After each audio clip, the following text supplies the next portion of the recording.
Assalaamu calaykum waraxmatullaahi wabarakaatuh. Intaan mawduuceena bilaabin, fadlan muuqaalkan like inoo saar, sababtoo dhiirigelin bay inoo noqonaysaa. Kuna soo biir kanaalkeena xog baahiye, adigoo subscribe taabanaya. Maanta ka hadli mayno taariikhda Abufalax iyo sidii horumarkan ku soo gaaray, waxaan ka hadli doonaa waraysi dhowaan uu bixiyey. Waraysigaasna wax badan ayuu ku sheegay. Waxaa waraysiga ka qaaday oo su'aalaha weydiinayay ninka loo yaqaano Anas Bukhash, oo haddaad YouTube-ka magaciisa ku qorto waa ka helaysaa. Kanaalkiisana 1 milyan oo subscribe ayuu kor u dhaafay. Hadda sidaan ognahnay, Abufalax waa 22 jir, kanaalkiisana maanta waxaa ku xiran in ka badan 23 milyan oo qof. Anas oo waraysiga ka qaaday Abufalax waxa uu yidhaahday: waan garanayaa waddankaad u dhalatay, waana soo baaray jinsiyadaada.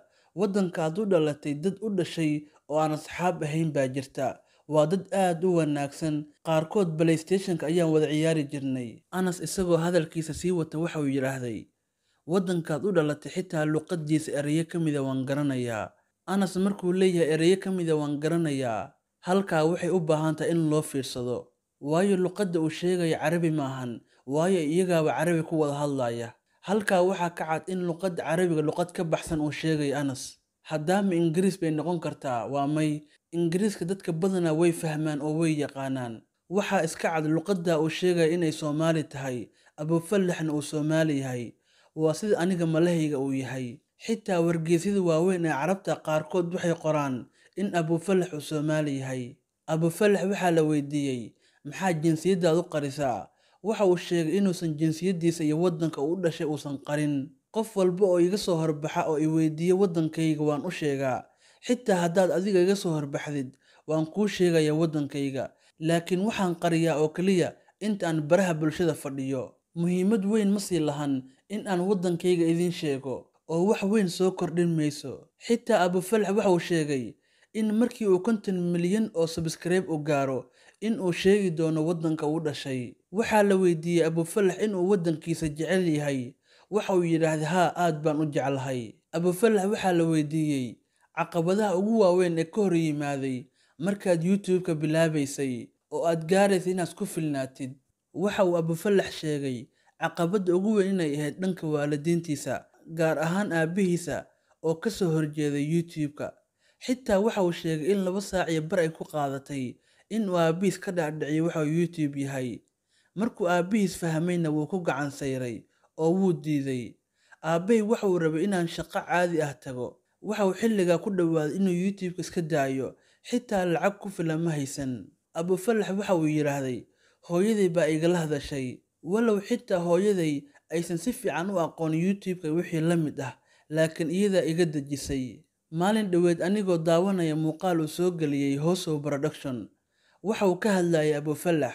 Kommentiyada markii aan akhriyay, kommentiga ugu horeeya uu Hustle Pinka ku qabtay, qofka soo qorayna waxa ugu qornaa Fardows Asal Dhalad. Kommentigaas waxay ku soo qortay: walaal, annaga ayaa isku xaafad degan. Abufalax waa Soomaali, xaafadda dhan Soomaali iyo Carabba waa laga yaqaanaa isaga waxa uu yahay.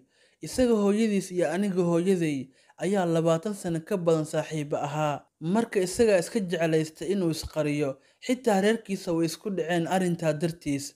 Waxay ku dhaheen Soomaalinimada ayaa ka faanaysaa, maxaa dadka isugu sheegi weyda jinsiyadaada? Ma aqaan gabadha kommentiga soo qortay inay run sheegayso iyo inay been sheegayso, laakiin kommentiga waxa uu caddaynayaa in Abufalax uu Soomaali yahay. Abufalax waxa uu sheegay maalmihii ugu horreysay ee YouTube-kiisa inaysan qorshihiisa ahayn in uu waddankiisa qariyo, laakiin waxa uu dareemay su'aalaha ugu badan ee shakhsi ahaantiisa la soo weydiinayo in ay tahay jinsiyadda uu ka soo jeedo. Markaas ayuu is yidhi bal muuqaalka xiga qari sidaan u dhahayay bay markii dambe igu taraaraxday. Ilaa haddana sidaas ayuu u qarinayaa. Waa marka ay noqoto baraha bulshada. Laakiin caadi ahaanteeda qofka haddii uu i yimaado waddanka u dhashay waan u sheegay. مرة طلبتكم يا جماعة، انتم تعرفوني انا دائما ما احب اطلب وازعجكم او اطلب منكم اشياء كثيرة، بس هذه المرة الوحيدة والاخيرة صدقوني، هذه سجلوها عندكم، هذه اخر مرة، ما راح ازعجكم مرة ثانية. تتذكرون المقطع الاخير يوم تكلمت عن نونو لايف؟ بالمناسبة شكرا على الترند الاول والمقطع الاخير، تتذكرون ولا لا؟ للاسف الدعم اللي جاء مو قوي، مع ان المسابقة انا شرحتها بالمقطع هناك، راح يكون في سيارة ويكون في 5 اجهزة ايفون و5 اجهزة بلاي ستيشن واشياء كثيرة، بس للاسف الدعم اللي جاء مو قوي. اعلى مشاهدات صارت بنونو لايف بالشرق الاوسط هي 70,000 مشاهدة، واعلى مشاهدات بمنصة نونو لايف عالميا كانت 108,000.